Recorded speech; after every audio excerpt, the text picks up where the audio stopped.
Hello everybody, in this lecture we will learn about the deduction in the different type of work. देखो, for example आप estimation कर रहे हो किसी भी वर्क का और कॉस्टिंग कर रहे हो, वैल्यूएशन कर रहे हो, तो उस वर्क की क्वांटिटी में से कुछ क्वांटिटी को माइनस करना, उसको ही बोलते हैं क्या, डिडक्शन करना। क्लियर हो गई बात कि डिडक्शन का मतलब होता है कि किसी भी काम में से इतने वर्क को डिडक्ट कर देना या माइनस कर देना जो वर्क आपके लिए यूज़फुल नहीं है, जो वर्क उस क्वांटिटी के अंदर आता नहीं है। तो हम इस उसी चीज़ को कि किसको हम डिटेक्ट करते हैं और कैसे कैसे डिडक्शन करते हैं उसको ही देखने वाले हैं। सबसे पहले हम देखेंगे यहाँ पे डिडक्शन किस में से करेंगे। जितना काम आपने किया है उसको पहले क्या करेंगे, मेजरमेंट करेंगे हम उसका। तो सबसे पहले हम बात करेंगे मशीनरी वर्क की। मशीनरी वर्क में से कैसे कैसे मेजरमेंट करके डिडक्शन किए जाते हैं। मशीनरी वर्क क्या होता है, अगर आपने एक वॉल बनानी है तो वॉल या तो ईंट से बनेगी या फिर आपके स्टोन से बनेगी। ठीक है, तो स्टोन और ब्रिक की वॉल को के अंदर से डिडक्शन या मेजरमेंट कैसे किया जाता है। अगर इसकी क्वांटिटी को मेज़र करने की मैं बात बोलूँ कि किसी भी वॉल के पूरी की पूरी क्वांटिटी को मेज़र किस में करेंगे, तो यहाँ पे दो चीज़ों में, दो टर्म्स में मेज़र करते हैं। एक तो करते हैं आप मीटर क्यूब में और एक करते हैं आप मीटर स्क्वायर में। अब आपके दिमाग में आना चाहिए कि मीटर क्यूब में तो कब करते हैं और मीटर स्क्वायर में कब करते हैं। तो मीटर क्यूब में तब करते हैं जब आपकी वॉल क्या होती है, थिक होती है। अब कितनी थिक होती है, और मीटर स्क्वायर में तब करते हैं जब आपकी वॉल क्या होती है, थिन होती है। तो थिक कितनी थिक होनी चाहिए, आपकी जो वॉल है वो मोर देन 20 सेंटीमीटर, मतलब जो सिंगल ब्रिक वॉल से ज़्यादा की अगर वॉल है आपकी 10-20 सेंटीमीटर से ज़्यादा की थिक वॉल है, डबल ब्रिक से मिलके बनी हुई वॉल है, तो हम उसको थिक वॉल बोलते हैं। तब हम उसको मीटर क्यूब में या फिर वॉल्यूम में मेज़र करते हैं। अगर आपकी वॉल कैसी है, थिन है, पतली है, 20 सेंटीमीटर तक ही है, तो हम उसको सिंगल ब्रिक वॉल बोलते हैं। और वो जो वॉल होती है वो उसको किस में मेज़र करते हैं, मीटर स्क्वायर में मेज़र करते हैं। तो ये आपको बातें बहुत ज़रूरी है याद रखना कि किसी भी मशीनरी वर्क को मेज़र करते टाइम दो चीज़ों में मेज़र किया जाता है। एक वॉल्यूम में मेज़र किया जाता है, एक एरिया में मेज़र किया जाता है। वॉल्यूम में मेज़र कब करते हैं हम, वॉल्यूम में तब करते हैं जब आपकी थिक वॉल होती है, और जब थिन वॉल होती है तो हम उसको एरिया में मेज़र करते हैं, मीटर स्क्वायर में मेज़र करते हैं उस क्वांटिटी को, काम को। ठीक है, कि इतना काम हमने इतने मीटर स्क्वायर किया है। इतनी बात आपको याद रखनी है। आगे देखेंगे, while measuring the quantity of machinery work the wastage material. आपने कोई भी काम किया, कोई भी मशीनरी वर्क किया, तो उसमें से कुछ ना कुछ पार्टिकल तो क्या होगा, वेस्ट होगा ही होगा। तो उसको हम क्या मानते हैं, एक नेगलेक्ट कर देते हैं, उसको हम इंक्लूड नहीं करते, एक्सक्लूड करके चलते हैं उतने पार्ट को। अब यहाँ पे देखेंगे कि कौन कौन से ऐसे पार्ट होते हैं, कौन कौन सी ऐसी जगह होती है जिसमें मिशनरी वर्क में से डिडक्शन नहीं होता है। कौन कौन से ऐसे पार्ट होते हैं, कौन कौन सा ऐसा काम होता है जहाँ पे there is no deduction in machinery work. तो पहला जो होता है वो होता है, अगर आपने एक वॉल बनाई, अगर आपने एक वॉल बनाई और वॉल के बीच में बना दी विंडो, और विंडो का जो एरिया है वो है आपका 0.1 मीटर स्क्वायर या फिर 1000 सेंटीमीटर स्क्वायर तक, इससे छोटा है या इतना है, उस केस में हम पूरी वॉल के वॉल्यूम में से उसको माइनस नहीं करेंगे, हम उसको वॉल ही मानेंगे और उसको वॉल में ही इंक्लूड करेंगे, उस क्वांटिटी को वॉल की ही क्वांटिटी में इंक्लूड करके चलेंगे। समझ में आ गई बात? यस, समझ में आ गई। दूसरी कौन सी वैल्यू होती है जिसको हम डिटेक्ट नहीं करते हैं? दूसरी जो चीज़ होती है वो होती है, फॉर एग्जाम्पल आपने एक वॉल बनाई, वॉल बनाने के बाद में अब जो बीम बनाएंगे या राफ्टर बनाएंगे वो वॉल के ऊपर आके लगेगा, वॉल के आके ऊपर रखा जाएगा और कुछ ना कुछ जगह को घेरेगा। अब कितनी जगह को घेरेगा? जब तक आपकी जगह 0.05 मीटर स्क्वायर तक कवर हो रही है, 0.05 मीटर स्क्वायर तक कवर हो रही है, तब तक there is should not be any deduction. वहाँ पे कोई भी डिडक्शन नहीं होना चाहिए। अगर एरिया कवर करने वाली जो चीज़ है, बीम है, वो 0.05 से ज़्यादा का एरिया कवर कर रही है, तो उस पार्ट को हम इस वॉल में से माइनस कर देंगे। अगर इससे कम है और यहाँ तक है तो हम माइनस नहीं करेंगे। याद रखनी है दोनों बात। अगर ओपनिंग जो बनाई है, विंडो बनाई है, वो 0.01 स्क्वायर मीटर तक है तो नहीं करेंगे। अगर आपकी जो राफ्टर और बीम आके लगती है आपकी वॉल पे और उसका जो एरिया है वो 0.05 मीटर स्क्वायर तक है तो नहीं करेंगे। इससे ज़्यादा हो गई अगर एरिया, तो हम उस वॉल की क्वांटिटी में से माइनस करके उस वॉल की क्वांटिटी को तब टोटल क्वांटिटी निकालेंगे। नेक्स्ट होता है, आपको पता है कि हर एक वॉल के अंदर हम क्या करते हैं, गड्ढा करके छज्जा लगा दिया। मान लो ये वॉल बनाई हमने, वॉल के अंदर इस तरीके से यहाँ पे एक गड्ढा किया, और अगर गड्ढे की डेप्थ 10 सेंटीमीटर तक है तो उस क्वांटिटी को हम क्या करेंगे, 10 सेंटीमीटर तक है तो उसको इंक्लूड रखेंगे। अगर 10 सेंटीमीटर से ज़्यादा गड्ढा अगर आपने कर दिया तो फिर हम उस क्वांटिटी को एक्सक्लूड कर देंगे, तब जाके हम वॉल का पूरा क्वांटिटी निकालेंगे। तो ये बातें आपको याद रखनी है, तीनों बातें। पहला तो आप ओपनिंग के लिए और आपकी बीम की एंड के लिए, और bed plate, wall plate, bearing of balcony जिसको छज्जा बोलते हैं, इनके डेप्थ के लिए। तो ये तीनों चीज़ें आपको याद रखना है कि इन कंडीशन में कोई भी डिडक्शन नहीं होगा, there is no deduction in these cases. तो 3 केस ऐसे होते हैं जिनमें एस्टिमेशन करते टाइम पे जब क्वांटिटी ऑफ वॉल निकालते कि कितना काम हमने किया है, तो ये 3 केसेस में कोई भी डिडक्शन नहीं करना है। आगे बात करते हैं। देखो एक और चीज़ है, फॉर एग्जाम्पल आपने एक वॉल बनाई, और वॉल बनाते टाइम पे आपने एक पार्ट पे फर्स्ट क्लास वॉल यूज़ करी, फर्स्ट क्लास ब्रिक से वॉल बनाई, और एक पार्ट पे आपने सेकंड क्लास ब्रिक यूज़ कर दी, और एक पार्ट पे आपने थर्ड क्लास ब्रिक यूज़ करी। क्लियर? अब ऐसा नहीं है कि आप जब क्वांटिटी निकाल रहे हो तो फर्स्ट क्लास की अलग से क्वांटिटी निकलेगी, सेकंड की अलग से, थर्ड की अलग से। नो, आपको पूरे वॉल की एक साथ क्वांटिटी निकालनी है, और जब हम प्राइसिंग करते हैं ना, तब स्पेसिफाई करना है कि किस पार्ट पे या कितने पार्ट पे फर्स्ट क्लास ब्रिक यूज़ हुई है, और कितने पार्ट पे सेकंड क्लास ब्रिक यूज़ हुई है, और कितने पार्ट पे थर्ड क्लास ब्रिक हुई है। इतने ही केस के बाद में ही हम क्या करते हैं, हम इस बेसिकली सीधी बात है, पूरी क्वांटिटी निकालने के बाद आपको तब मेजरिंग करनी है या फिर तब क्लासीफाई करना है जब आप प्राइसिंग निकालने वाले हो, तभी आपको यहाँ पे वॉल की स्पेसिफाई करना है कि यहाँ पे first class, second class, third class use हुई है। Each type of machinery work, हर तरीके का जो भी मशीनरी वर्क होता है वो मेज़र किया जाता है separately into categories to calculate the exact cost. मैंने क्या बताया कि अगर आपको एग्जैक्ट कॉस्ट निकालना है तो हर अलग तरीके का मशीनरी वर्क को प्राइसिंग करते टाइम या कॉस्ट निकालते टाइम अलग से मेज़र किया जाता है। ये बातें आपको याद रखनी है। कुछ रूल्स होते हैं जो आपको मेजरमेंट ऑफ मशीनरी वर्क में याद रखनी है। कुछ रूल्स होते हैं जो कि मेजरमेंट ऑफ मशीनरी वर्क में आपको याद रखनी है हमेशा। कौन कौन से जनरल रूल्स होते हैं? पहला जो होता है वो आपको ये होता है कि machinery work measured as net in place. इसका मतलब क्या है कि जब आप मशीनरी वर्क कर रहे हो उस टाइम पे नेट इन प्लेस का मतलब है कि सारे के सारे रिडक्शन करने के बाद में, ओपनिंग्स का, डोर का, विंडो का डिडक्शन करने के बाद ही आप पूरी क्वांटिटी को निकालते हो। और डिडक्शन मैंने बताया कि कहाँ नहीं होता है। अगर ओपनिंग आपकी कितनी है, 1000 सेंटीमीटर स्क्वायर तक है या उससे कम है तो नो डिडक्शन। अगर कोई बीम आके लग रहा है और जो एरिया है वो आपका 500 सेंटीमीटर स्क्वायर तक है तो नो डिडक्शन। इन दोनों से ज़्यादा है तो डिडक्शन होगा ही होगा। तो याद रखना है कि डिफरेंट शेप की मशीनरी अगर है तो उसको अलग अलग तरीके से क्या करते हैं हम, रेक्टेंगुलर के लिए अलग तरीका यूज़ करते हैं मेज़र करने का, सर्कुलर के लिए अलग तरीके से मेज़र करते हैं उसकी क्वांटिटी को। समझ आ गई? ये मेज़र करने का या मेज़रमेंट करने के रूल्स हैं, जनरल रूल्स हैं। Machinery at different height are measured separately. अगर अलग अलग हाइट पे आप मशीनरी कर रहे हो तो वो अलग अलग तरीके से, अलग अलग वैल्यू के साथ में मेज़र की जाती है। कैसे? क्योंकि जैसे जैसे आप अप साइड में जाते हो, ये ग्राउंड फ्लोर है, ये आपका क्या होगा, फर्स्ट फ्लोर होगा, ये आपका सेकंड फ्लोर होगा। अगर यहाँ पे आप ब्रिक वर्क कर रहे हो तो इसकी प्राइसिंग अलग होगी, यहाँ पे अलग प्राइसिंग होगी, यहाँ पे एक डिफरेंट प्राइसिंग होगी। कैसे? क्योंकि जब हम लेवल हाइट का इंक्रीज करते हैं तो होस्टिंग और स्कैप फोल्डिंग की प्राइसिंग में इंक्रीमेंट आता है। That's why the pricing will be increase with respect to the story of the building. ये आपको याद रखना है। Let's move further. यहाँ पे हम बात करेंगे rules for the measurement of the machinery works. और कुछ रूल्स हैं। जो चौथा रूल है वो है कि मशीनरी वर्क मेज़र किया जाता है सेपरेटली। कहाँ? डिफरेंट कैटेगरीज में अलग अलग तरीके से हम उसको मेज़र करते हैं। जैसे फेसिंग में अलग तरीके से मेज़र करते हैं, बैकिंग और फेसिंग में अलग तरीके से मेज़र करते हैं, वॉल और पार्टीशन में अलग तरीके से मेज़र करते हैं, फरिंग टू वॉल में अलग तरीके से मेज़र करते हैं, फायर प्रोटेक्शन में अलग तरीके से मेज़र करते हैं। तो ये अलग अलग काम करते टाइम पे अलग अलग तरीके से हम मेज़र करते हैं। ये मैंने एक एग्जांपल लेके समझा है। ये सामने वाला पार्ट जहाँ पे आप खड़े होके वॉल को देखते हो उसको फेस बोलते हैं, पीछे वाले पार्ट को हम बैक बोलते हैं।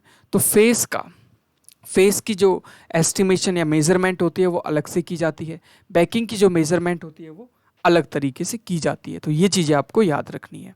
नेक्स्ट हम यहाँ पे देखेंगे पांचवी रूल, जो कि मैं बता चुका था पहले भी, लेकिन दोबारा सुनो।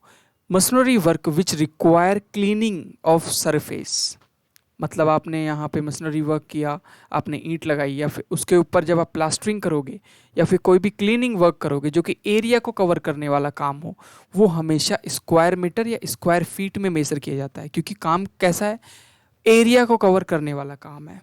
Any special treatment to the machinery surface are measured in area also. जैसे अगर आपने उसके ऊपर नंबर ऑफ कोट्स कितने लगाए हैं वो एरिया में काउंट होते हैं। तो जो भी ट्रीटमेंट सरफेस पे होता है, मशीनरी सरफेस पे होता है, वो एरिया में काउंट किया जाता है। समझ आ गई। नेक्स्ट होता है अगर आपने कोई भी जॉइंट दिया है। अब आपको पता है जॉइंट क्या होता है, लेंथ होती है। क्या होती है, लेंथ होती है। और लेंथ किस में मेजर की जाती है, मीटर में। तो लेंथ जो होती है, जो जॉइंट होता है वो लेंथ में मेजर किया जाता है और वो मीटर में मेजर किया जाता है। क्लियर होगी बात। तो ये आपको याद रखना है कि जो जॉइंट्स होते हैं वो लेंथ में मेजर किए जाते हैं, वो मीटर में मेजर की जाती है। तो इस तरीके से आपको मेजरमेंट के कुछ रूल्स फॉलो करने होते हैं ड्यूरिंग द मशीनरी वर्क। आठवां रूल होता है कि for the different type of motor, आप मशीनरी वर्क करते हो तो मोटार यूज़ होता है। क्यों, ईंट को ईंट से चिपकाने के लिए क्या यूज़ होगा, मोटार यूज़ होगा। For the different type of mortar और mortar with different type of admixture are measured separately. क्यों, अगर आपने अलग अलग तरीके का किस रेशियो में मोटार यूज़ कर रहे हो उसकी प्राइसिंग अलग अलग होगी, इसलिए हर मोटार को हम अलग से क्या करते हैं, मेज़र करते हैं या फिर उसको एस्टिमेट करते हैं। These measured in volume such as cubic metre या क्यूबिक फीट। देखो this is very important. Mortar जो होता है ना, कितना यूज़ होगा वो हम हमेशा क्यूबिक मीटर या फिर बोल दो कि वॉल्यूम में मेज़र करते हैं। ऐसा क्यों होता है कि वॉल्यूम में मेज़र करते हैं, क्योंकि जो मोटार यूज़ होता है वो एक तरीके से वॉल्यूम में ही लगता है आपके ब्रिक को ब्रिक से जोड़ने के लिए। ये बहुत इंपॉर्टेंट है, दोबारा से सुनो। मोटार जो होता है वो आपको लगता होगा कि मोटार तो एक सरफेस थोड़ी ना है, ब्रिक के बीच में आता है मोटार, प्लास्टर सरफेस पे लगता है। तो मोटार जो होता है वो किस में मेज़र किया जाता है कि कितना क्यूबिक मीटर मोटार लगा हुआ है। इफ़ एनी रेनफोर्समेंट्स यूज़ हुई है अगर मशीनरी में, तो इसको अलग से मेज़र करते हैं। और रेनफोर्समेंट का मतलब होता है कि आप कितनी स्टील यूज़ कर रहे हो। तो स्टील किस में यूज़ होती है, आपके केजी में या फिर क्विंटल में। तो ये आपके मेज़रमेंट करने के तरीके और मेज़रमेंट करने की यूनिट्स हैं। तो सबसे इंपॉर्टेंट चीज़, मोटार आपकी मीटर क्यूब में यूज़ होगी, मतलब वॉल्यूम की फॉर्म में आप उसको कैलकुलेट करोगे।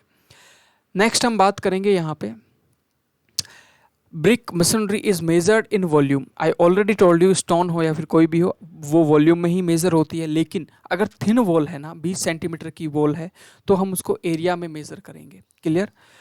Facing brick are measured separately. जैसे मैंने बताया था कि एक ब्रिक का सामने वाला हिस्सा होता है उसको फेसिंग ब्रिक बोलते हैं, पीछे वाला हिस्सा बैकिंग ब्रिक या बैक ब्रिक बोलते हैं। डिफरेंट टाइप या फिर क्लास ऑफ वर्क जो होती है वो सेपरेटली मेजर की जाती है, as I already told you. इसके बाद में हम देखेंगे कि कौन कौन से ऐसे पार्ट होते हैं जहाँ पे कोई भी डिडक्शन नहीं होगा। तो no deduction is made for following, जो कि मैं ऑलरेडी बता चुका हूँ। For revision I am telling again, अगर आपने एक वॉल बनाई है और उसकी कोई भी एक आपने यहाँ पे गैप बनाया है या विंडो बनाई है या फिर पासिंग बनाई है, तो अगर उसका जो एरिया है वो 0.1 मीटर स्क्वायर तक है, या फिर बोल दो कि 1000 मीटर स्क्वायर तक है, तो कोई भी आपको रिडक्शन नहीं करना है। इससे ज़्यादा होते ही इस पूरी वॉल में से इस गैपिंग का, इस विंडो का वॉल्यूम कैसे माइनस करेंगे, इसकी वॉल्यूम कैसे निकलेगी, length into breadth into thickness of wall, इसको माइनस कर देंगे, तब जाके वॉल की रियल थिकनेस आएगी, रियल क्वांटिटी आएगी। लेकिन ये तो विंडो की बात होगी। लेकिन अगर आप इस वॉल के ऊपर कोई भी बीम रख रहे हो, बीम आपने रखी, तो पक्का वो कोई ना कोई जगह घेरेगी। अगर वो जगह कितने तक है, 0.05 मीटर स्क्वायर तक है, 0.05 मीटर स्क्वायर तक है, तो नो डिडक्शन इज मेड। अगर उससे ज़्यादा है तो deduction will be made. Okay, अब हम बात करते हैं वही बात, अगर एक वॉल के अंदर आपने एक गड्ढा किया, अगर वो गड्ढा 10 सेंटीमीटर तक है तो हम कोई डिडक्शन नहीं करेंगे, इससे ज़्यादा है तो डिडक्शन होगी ही होगी। क्लियर हो गई बात। अब डिडक्शन रेक्टेंगुलर ओपनिंग के लिए कैसे करेंगे, रेक्टेंगुलर है या कोई भी ओपनिंग हो, सर्कुलर हो, हम एक्चुअली उसकी वॉल्यूम को माइनस करेंगे। तो अगर ये रेक्टेंगुलर है तो उसकी हाइट और उसकी लेंथ को मल्टीप्लाई करेंगे, लेंथ इंटू हाइट, और इंटू करेंगे उसकी थिकनेस ऑफ वॉल को। थिकनेस को मल्टीप्लाई करेंगे तो इससे क्या आएगा, वॉल्यूम आएगा। थिकनेस से इससे क्या आएगा, वॉल्यूम आएगा। और एक्चुअली हमें क्या माइनस करना है, वॉल्यूम या बोल दो या क्वांटिटी माइनस करनी है। ये बातें आपको याद रखनी है। अभी तक हमने देखा कि डिडक्शन मेजरमेंट के करने के तरीके और नहीं कर डिडक्शन कहाँ कहाँ नहीं करना है वो देखा आपने मिशनरी वर्क या ब्रिक वर्क के अंदर। अब हम देखने वाले हैं कि आपका डिडक्शन जो होता है रेनफोर्स कंक्रीट के अंदर कैसे होता है, या फिर बोल दो कि रेनफोर्स्ड ब्रिक वर्क के अंदर कैसे होता है। अब यहाँ पे आपको ये समझना होगा कि रेनफोर्समेंट क्या होता है। अगर आप यहाँ पे कंक्रीट के साथ में क्या यूज़ कर रहे हो, स्टील यूज़ कर रहे हो फॉर टेंसाइल स्ट्रेंथ, तो उसको बोलते हैं रेनफोर्स्ड कंक्रीट। तो reinforced concrete and the reinforced brick work में इन रूफ में हो सकता है, फ्लोर स्लैब में हो सकता है, बीम में हो सकता है, कॉलम में हो सकता है, फाउंडेशन में हो सकता है। और आपको पता है जहाँ पे भी रेनफोर्समेंट दी जाती है वहाँ पे थिकनेस काफ़ी ज़्यादा होती है, और थिकनेस होने की वजह से इस क्वांटिटी को किस में मेज़र करते हैं हम, वॉल्यूम में करते हैं बोल दो, या फिर मीटर क्यूब में करते हैं। ये बातें आपको याद रखनी है कि वॉल्यूम में मेज़र करते हैं रेनफोर्समेंट को या फिर मीटर क्यूब में मेज़र करते हैं। ओके, तो ये बातें आपको याद रखनी है। अगर मैं आपसे बोलूँ कि मैंने यहाँ पे एक बीम बनाई जो कि रेनफोर्स्ड बीम होगी ऑफ कोर्स, और इसके अंदर मैंने क्या लगा दिया, आयरन के या इस तरीके से स्टील के क्या लगा दिए, सरिये लगा दिए। अब यहाँ पे आयरन लगाने की वजह से अगर मैं आपसे पूछूं कि इस पूरे की पूरी बीम का वॉल्यूम 100 मीटर क्यूब है, तो इस स्टील का कितना पार्ट होगा या कितना वॉल्यूम होगा जो स्टील घेर रही होगी, अब कवर कर रही होगी इस पूरे बीम में, तो 1%, 0.6 से लेके 1% तक का पार्ट किसी भी रेनफोर्स कंक्रीट के अंदर आयरन या फिर आपकी स्टील कवर करती है। तो कितना होगा, 1 मीटर क्यूब हिस्सा जो होगा वो आपकी स्टील कवर कर रही होगी। नेक्स्ट होता है कि इसमें डिडक्शन कैसे किया जाता है, ध्यान से देखो। डिडक्शन फॉर रेनफोर्स कंक्रीट के लिए हम यहाँ पे एक इम्पोर्टेंट नोट पढ़ेंगे। रेनफोर्स कंक्रीट का मतलब आपको समझ आया, अब रेनफोर्स ब्रिक वर्क का मतलब भी आपको समझ में आ गया। क्या होता है, अगर आप ब्रिक के बीच में अगर क्या दे रहे हो, स्टील प्रोवाइड कर रहे हो, आप बोलो कि ऐसा कैसे, तो आपने देखा होगा एक ब्रिक होती है जो कि परफोरेटेड होती है, इस तरीके से परफोरेटेड ब्रिक होती है। अगर मैं परफोरेटेड ब्रिक यूज़ कर रहा हूँ तो उसको ही बोलते हैं हम क्या, रेनफोर्स्ड ब्रिक वर्क में ऑल्सो भी एस्टिमेटेड इंक्लूड करके। अगर आप रेनफोर्स कंक्रीट को अगर एस्टिमेट कर रहे हो तो उसके अंदर हम इंक्लूड कर लेते हैं क्या, स्टील को भी इंक्लूड कर लेते हैं, सेंटरिंग जो करते हैं उसको भी इंक्लूड कर लेते हैं, शटरिंग जो काम होता है उसको भी इंक्लूड करके ही हम उसका एस्टिमेशन करते हैं। क्लियर आ गई बात। तो याद रखना है कि आप स्टील वर्क को, सेंटरिंग को, शटरिंग को इंक्लूड करके ही रेनफोर्स कंक्रीट का एस्टिमेशन करते हो। Centering and shuttering are usually included in RCC but may also be taken separately as per square meter of the surface in contact with concrete। मतलब क्या है कि अगर आपको इसका एस्टिमेशन निकालना है तो हम इसको आराम से इंक्लूड कर लेते हैं, लेकिन अगर आप इसको अलग से करना है तो हम शटरिंग और सेंटरिंग को हमेशा स्क्वायर मीटर में ही मेज़र करते हैं। क्यों, क्योंकि ये RCC के पूरे सरफेस को टच करती है, उसके एरिया को टच करती है, that's why we will calculate as area. ठीक है, नेक्स्ट बात आती है यहाँ पे। अभी तक बात होगी हमारी कंक्रीट रेनफोर्स की और ब्रिक वर्क की, मतलब मशीनरी की। अब हम बात करेंगे कि डिडक्शन फ्लोरिंग के अंदर और रूफिंग के अंदर कैसा किया जाता है। ध्यान से देखो, फ्लोरिंग का मतलब क्या होता है, मैंने यहाँ पे एक ग्राउंड फ्लोर का ऊपर वाला हिस्सा देखा, यहाँ पे इस तरीके से टाइल लगा रहा हूँ मैं, तो इसको बोलते हैं फ्लोरिंग करना या फिर फ्लोर करना। इसमें जरूर नहीं टाइल लगाऊँ, मैं यहाँ पे स्टोन भी लगा सकता हूँ, यहाँ पे मैं कोई भी चीज़, आप यहाँ पे वुडन वर्क भी कर सकते हो, वुड का भी वर्क कर सकते हो। ठीक है, तो इस तरीके से मैंने यहाँ पे वर्क किया। ओके, तो इसको बोलते हैं फ्लोरिंग करना। अब ध्यान से सुनना, एक बहुत ज़रूरी सूचना, अगर मैंने यहाँ पे इस तरीके से फ्लोरिंग की तो इसको किस में कैलकुलेट करूँगा, थिकनेस तो नेग्लिजिबल होगी, तो इसकी जो कैलकुलेशन होगी वो होगी मीटर स्क्वायर में बोल दो या फिर एरिया में बोल दो। ठीक है, तो आपको याद रखना है कि जो फ्लोरिंग होती है वो मीटर स्क्वायर में ही मेज़र की जाती है।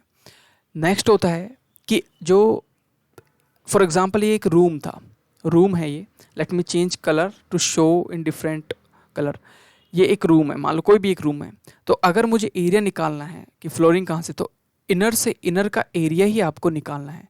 आपको बाहर की वॉल तक नहीं पहुँचना है, सिर्फ इनर तक लेंथ और ब्रेथ दोनों इनर का ही लेना है और तभी आपको एरिया निकालना है। ठीक है, अब बात कर लेते हैं हम रूफ़ की। रूफ़ क्या होता है, रूफ़ होता है छत, ऊपर वाला हिस्सा। तो ये supporting structure is taken separately in cubic metre. Cubic metre में हम सपोर्टिंग स्ट्रक्चर को लेते हैं। एंड द लाइम, देखो सपोर्टिंग स्ट्रक्चर क्या होता है कि रूफ का जो सपोर्टिंग स्ट्रक्चर होता है वो कंक्रीट का होता है, उसको हम क्यूबिक मीटर में कैलकुलेट करते हैं। और जो लाइम कंक्रीटिंग होती है ना, ट्रेसिंग करते हैं ऊपर छत पे, वो लाइम कंक्रीट की होती है। तो लाइम कंक्रीट को जो कंप्यूट करते हैं या फिर कैलकुलेट करते हैं वो किस में करते हैं, मीटर स्क्वायर में करते हैं। तो this is what you have to remember always कि मीटर स्क्वायर में आप किसको करोगे, लाइम कंक्रीट ट्रेसिंग को हमेशा मीटर स्क्वायर में कैलकुलेट करोगे। ये बातें आपको याद रखनी है। क्या होता है लाइम कंक्रीट ट्रेसिंग, जब हम रूफ बनाते हैं तो एक लेयर बिछाते हैं लाइम कंक्रीटिंग की, उसकी थिकनेस ऑलमोस्ट आप बोल सकते हो कि 12 सेंटीमीटर तक होती है, उसको भी हम नेगलेक्ट करके चलते हैं, इसलिए उसको किस में मेजर करते हैं, हमेशा मीटर स्क्वायर में। तो ये इकलौती ऐसी कंक्रीट है, रूफ की कंक्रीट, जहाँ पे हम इसको एरिया में कैलकुलेट करते हैं। तो ये बातें आपको याद रखनी है। लाइम कंक्रीट ट्रेसिंग में ऑल्सो भी कैलकुलेट इन क्यूबिक मीटर जब थिकनेस ज़्यादा हो। तो आप इसको मत याद रखो, this is not that much important. आप याद रखो कि जो रूफिंग की जो कंक्रीटिंग होती है वो हमेशा मीटर स्क्वायर में निकालेंगे, बाकी दुनिया की हर कंक्रीटिंग मीटर क्यूब में ही कैलकुलेट की जाएगी। क्लियर। अब हम बात करेंगे प्लास्टरिंग की। प्लास्टरिंग क्या होता है, अगर आपने एक वॉल बनाई थी, वॉल के ऊपर क्या लगाया था आपने, ब्रिक लगाया था। इस तरीके से आपने यहाँ पे ब्रिक लगाया, और ब्रिक लगाने के बाद में इस ब्रिक को कवर करने के लिए या फिर एक एस्थेटिक लुक देने के लिए क्या करते हैं हम सीमेंट कंक्रीट का एप्लीकेशन करते हैं। यहाँ पे सीमेंट कंक्रीट लगाते हैं, जो कि क्या कर देता है, सीमेंट और सैंड लगाते हैं, जो कि क्या कर देता है, एक तरीके से एक पूरी कवरेज दे देता है, इसको कवर कर देता है, इस तरीके से कवरेज दे देता है।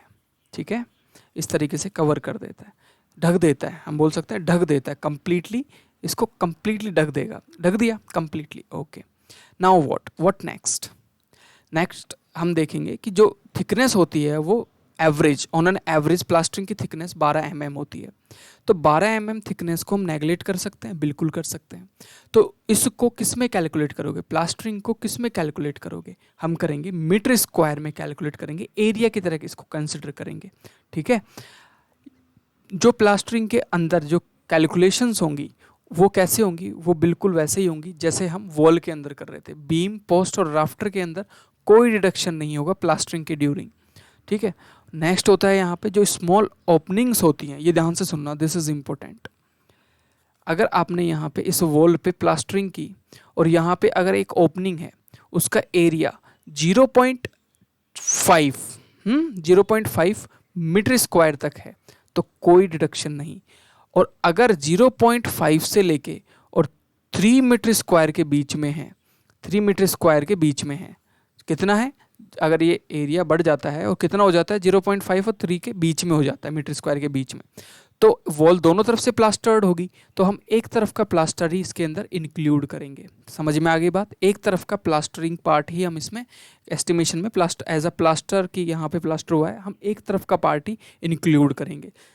अगर 3 मीटर स्क्वायर से ज़्यादा अगर यहाँ पे कोई ओपनिंग है तो हम क्या करेंगे, बोथ साइड का ही डिडक्शन कर देंगे, बोथ साइड का ही हम माइनस कर देंगे प्लास्टरिंग से।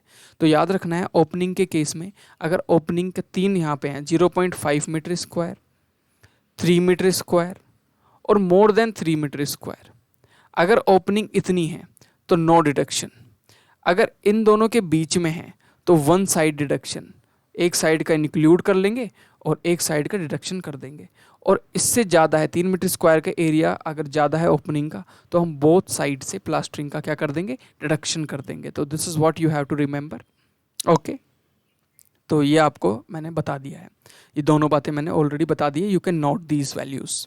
अब हम बात करेंगे डिडक्शन इन पॉइंटिंग। सबसे पहले आपको पता होना चाहिए पॉइंटिंग क्या होती है। देखो मैं आपको पॉइंटिंग दिखाता हूँ। पॉइंटिंग कुछ ऐसी दिखती है, this is called the Poynting. जब ब्रिक्स के बीच में थोड़ा सा अच्छा सा एक सीमेंट पेस्ट लगाते हैं टू लुक गुड, तो हम उसको पॉइंटिंग बोलते हैं। क्या बोलते हैं, पॉइंटिंग बोलते हैं। और एक होता है कॉर्निस। कॉर्निस कुछ नहीं होता, कॉर्नर्स में डिज़ाइन के लिए इस तरीके का एक डिज़ाइन दे देना, इसको हम बोलते हैं क्या, कॉर्निसेस बोलते हैं, इनको कॉर्निसेस बोलते हैं। इसको किस में मेज़र करते हैं, इसको करते हैं हम मीटर स्क्वायर में। किस में करते हैं, मीटर स्क्वायर में। याद रखना ये एक तरीके से the pointing vault calculated in metre square. और कॉर्निस जो होता है वो मीटर में या फिर फीट में, लेंथ में मेजर होता है। ठीक है, एक होता है आपका स्प्रिंग कोर्स और कोरबेलिंग, और कोपिंग, 3 चीज़ें होती है। ये भी किस में मेजर की जाती है? मीटर में। तो इसको क्या बोलते हैं? इस तरीके के एक स्ट्रक्चर को, इसको आर्किटेक्चरल स्ट्रक्चर बोलते हैं, इसको बोलते हैं कोर बेलिंग। क्या बोलते हैं? कोर बेलिंग। और कोपिंग क्या होता है? कोपिंग होता है इस तरीके का। हमने कोपिंग के लिए आप बोल सकते हो कि किसी भी वॉल के ऊपर हम शीशे की, मतलब कांच की भी हम क्या गाड़ देते हैं? कांच के छोटे छोटे टुकड़े, जिसको हम ग्लास कॉपिंग बोलते हैं। यहाँ पे ब्रिक से कॉपिंग की है, तो इसको किस में मेजर करेंगे? मीटर में, लेंथ में। तो ये आपको याद रखना है। पिलर्स क्या है? पिलर्स के अंदर, पिलर्स किसका पिलर होता है? आरसीसी का पिलर होता है, रेनफोर्स कंक्रीट का होता है। तो ऑफकोर्स अगर कंक्रीटिंग हो रही है तो क्यूबिक मीटर में मेजर किया जाएगा। वुडन वर्क हमेशा किस में मेजर किया जाएगा? लकड़ी का काम, सरफेस नहीं, लकड़ी का। जैसे यूएस के अंदर पूरा का पूरा घर ही लकड़ी में बनता है, तो वहाँ पे हम क्या करते हैं? देखो, रूफ ट्रस बनाने के लिए, डोर पोस्ट बनाने के लिए, come under these items quantities computed in the cubic metre.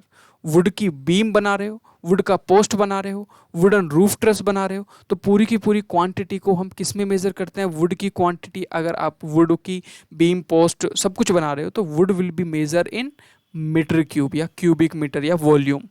नहीं तो वुड की अगर सरफेस बना रहे हो, यहाँ पे किसकी बात आई है? सरफेस की, फ्लोर की, तो हम मीटर स्क्वायर में या एरिया में इसको मेजर करते हैं। किसमें?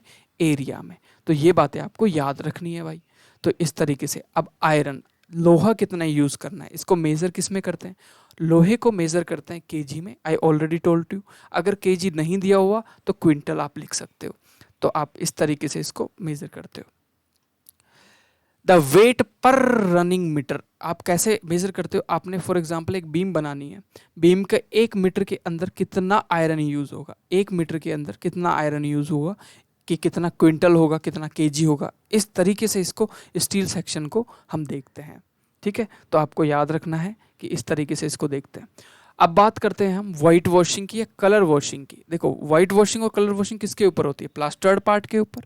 तो इसका जो डिडक्शन होता है ना, वो सिमिलर होता है किसके? बिल्कुल प्लास्टरिंग के, सेम एज प्लास्टरिंग।